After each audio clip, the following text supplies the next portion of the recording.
How you doing there, Chief? Hey, can we take a picture? Of course you can. Thank you. If you'd like to contribute to the Bulletproof Vest Fund. I certainly will. I certainly will. Yeah, very kind of you. Yep. Here you go. Here's a get-out-of-jail-free card from Hillary Clinton. That's good for anywhere in the world. I know. For any crime. You're courageous. You want to stand there, Donald, and I'll grab you. Stand that side of Donald. Yeah. And I'll grab her.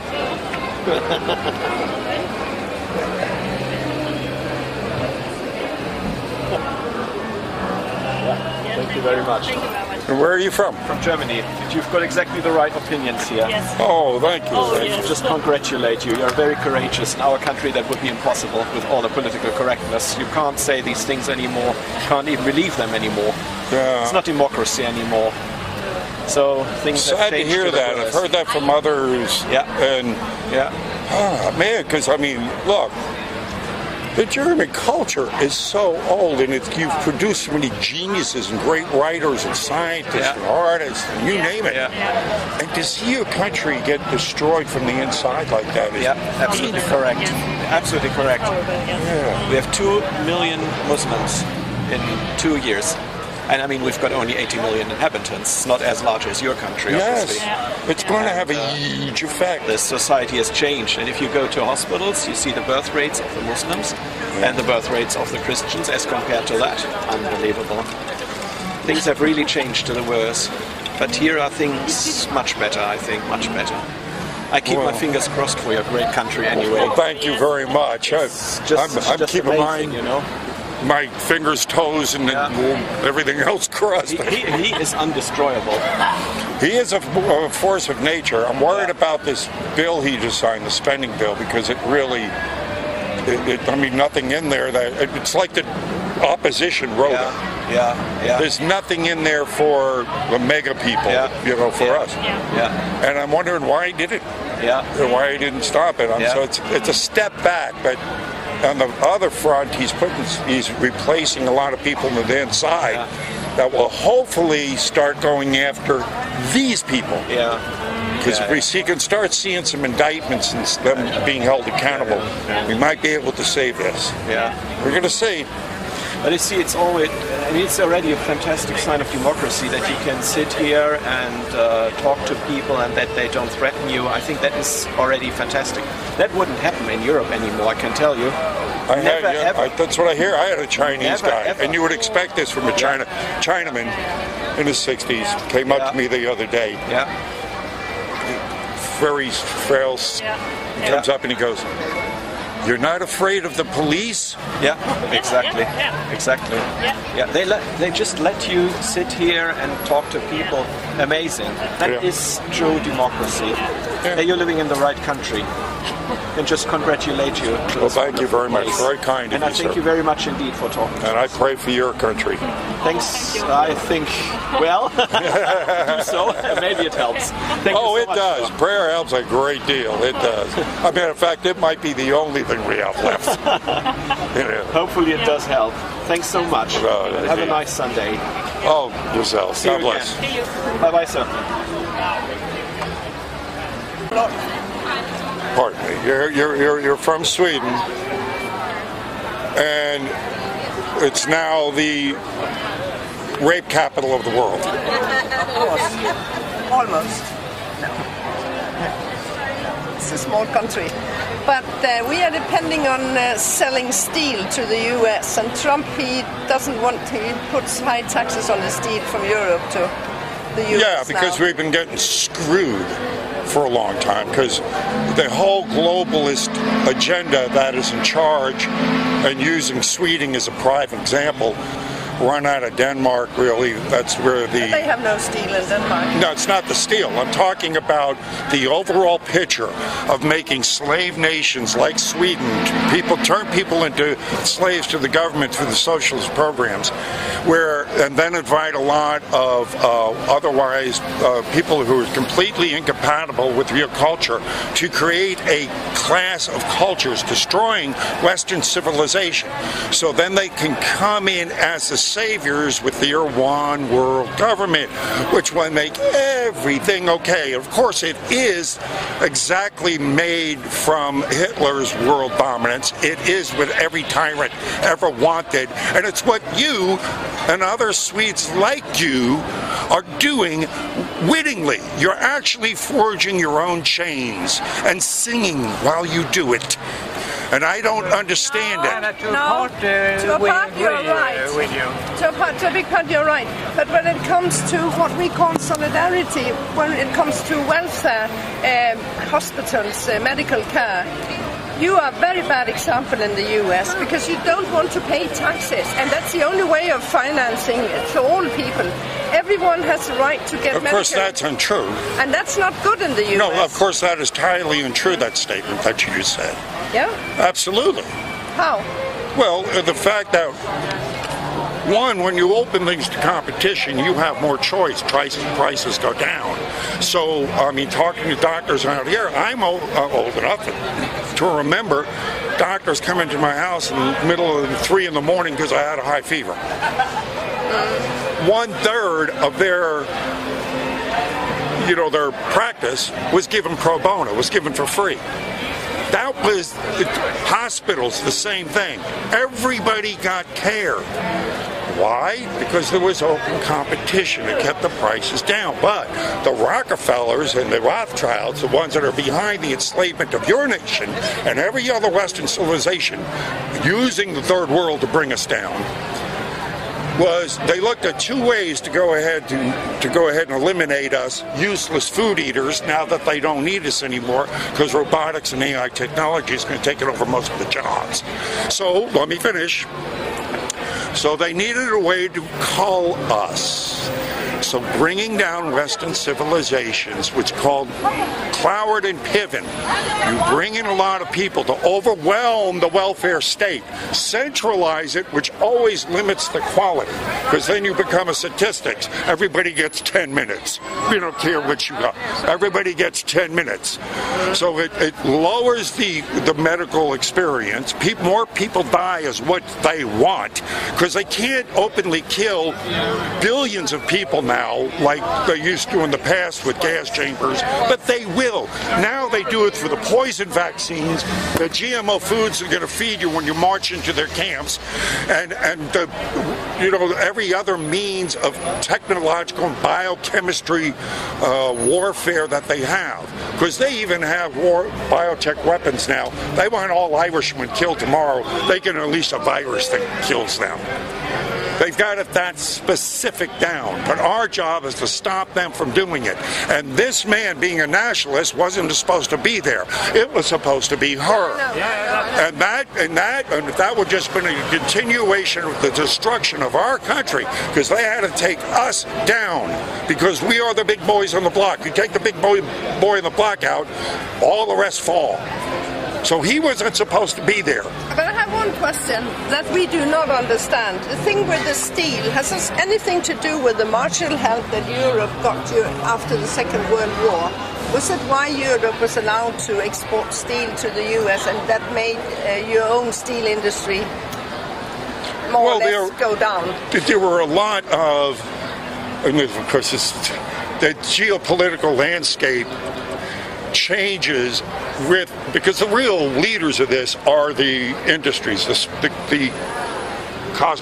mega corporations that span borders.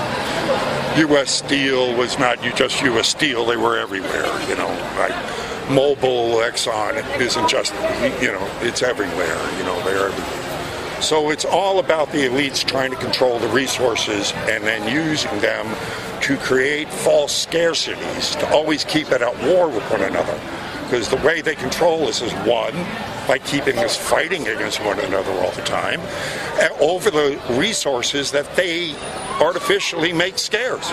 I mean, if you want to look at it in perspective, the energy would be a good start. There has been free energy for over 100 years, Tesla technology and offshoots of that could free us from paying a bill. You buy the box, you hook it up, and for the rest of your life, that thing gives you energy. We have those machines. They exist, but they won't let them loose. Why? Because then that's huts free. All of a sudden, the people in Africa don't have to leave. They got energy. They can live in a grass hut and have color TV. You see, so these things are what they're holding back on us. The experiment that's going on in Europe right now, it goes, hey, brother, how do you get? Just see you again, brother. Good seeing you. Yes, all right. It's been wild. Check out my recent YouTubes. Woo. Oh, really? I gotta have. Oh, baby.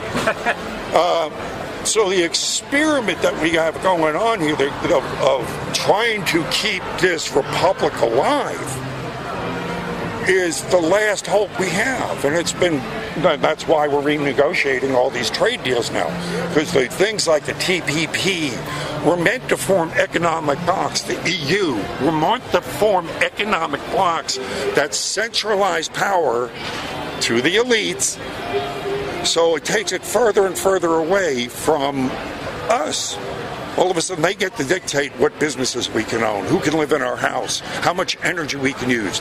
The whole thing about global warming hoax being blown out the window now, because that's what they needed. They needed to go ahead and tax us individually for the air we breathe.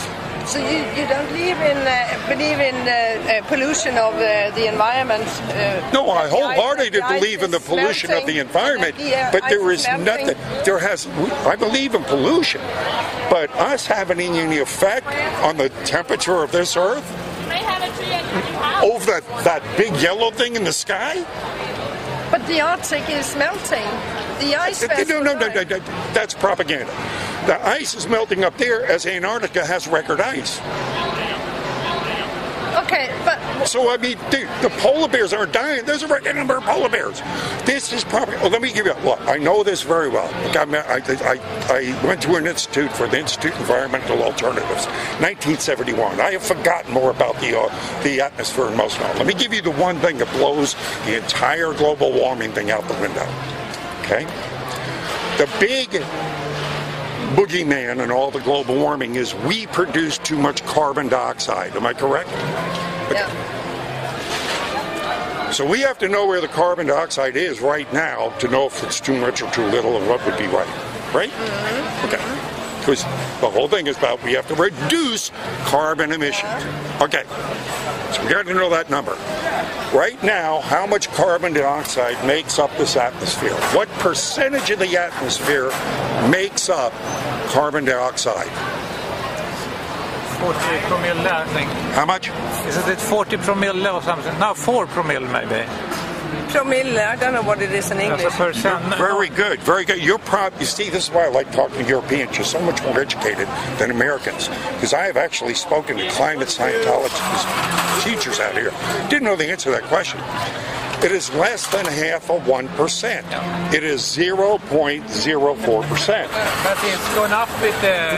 No. Here's if I may. Mostly it's oxygen and argon and argon and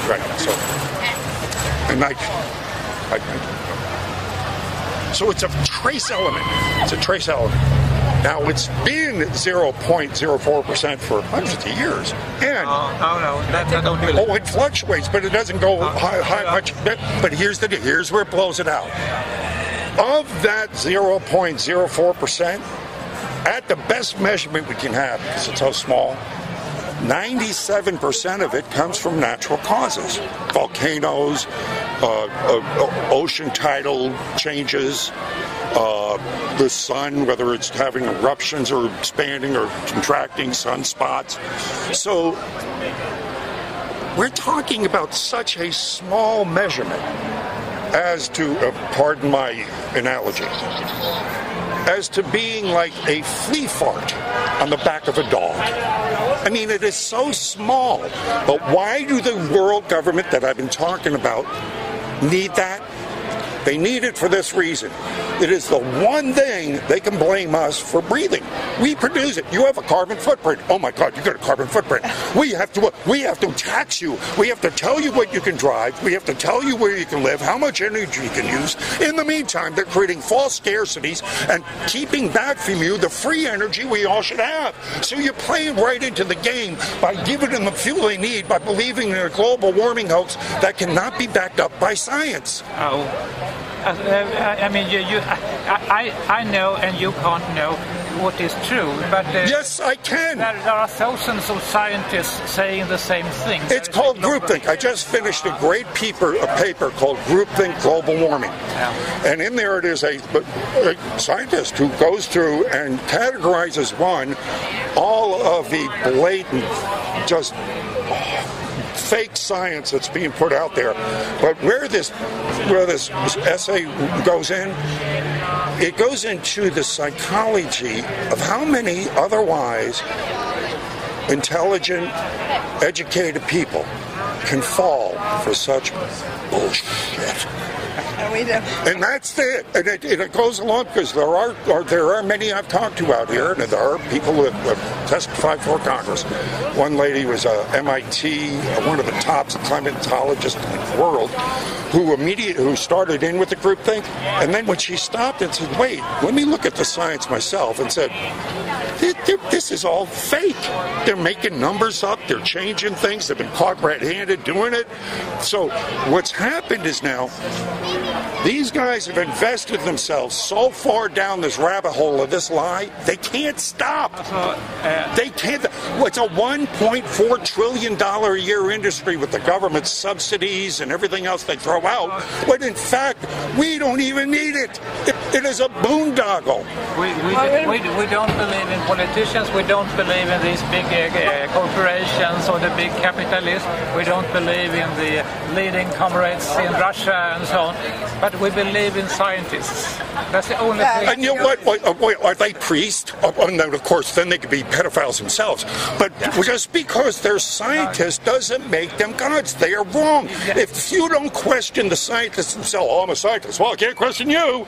"Oh, well, shit, I've been out here and I've asked scientists, alleged scientists, I don't know, they don't show me their credentials out here, but they brag about being one. I've asked the question I asked of you, and they didn't know the answer, that you knew. So, and they're teaching our kids what's garbage in, garbage out. So if you get a professor, and then here's another thing, if it's always oil industry paying them off, bull. With $1.4 trillion in the renewable energy factor, which is, again, is just making false scarcities for us, right? Because half of it doesn't work, it's always more expensive. And you would tell me that, don't tell me nuclear plants is the way to go. Oh, God. So it's all about control. All about control. But because they bury themselves deep. Now, here's what's happening right now as we speak. Groupthink has happened in the past in our history. I mean, Hitler would be a good example. A lot of political examples in that, where people believe things that aren't true and follow an ideology that will, where it falls apart is when it comes up with reality. Now, what you have here over the time is enough scientists who have come out and said, look, I'm putting my name on the line. I'm standing here right now. I challenge you to a debate. And you see the proponents of global warming will not debate these guys. That itself is telling. But when they do, they lose because they can't answer. I don't agree. Well, of course you don't agree because you haven't seen the evidence, but you cannot disagree without seeing the evidence first. There are some scientists even in Europe who disagree with this. Again, once you stake your reputation on something so much, it is extremely hard to back up and say everything, because the ones that have started that, well, I'll tell you the guy to look up. There were 3 people that started the whole global warming hoax. Okay. There was an English, I think it was an English lord, there was a Christian evangelist, and there was a Marxist globalist named Maurice Strong. I highly recommend. You know who he is? Yeah, the Rome Club and so on. You know him? The man is a Marxist globalist, and he was using the hoax global warming to project a political agenda. Global warming has nothing to do about science. The science does not hold up. It is a political agenda. That's what's being exposed. And if you don't psychologically gain a foothold of what that is and what's happening, you are going to be lost in your never, never land forever. Because that's what happens when reality, meets illusion. Right now, the global warming thing is in a complete illusion that's being destroyed by hard evidence. Because the people the skeptics, the global warming people will not debate them because they're losing. Thank you for listening to my rant. I'm not going to go home.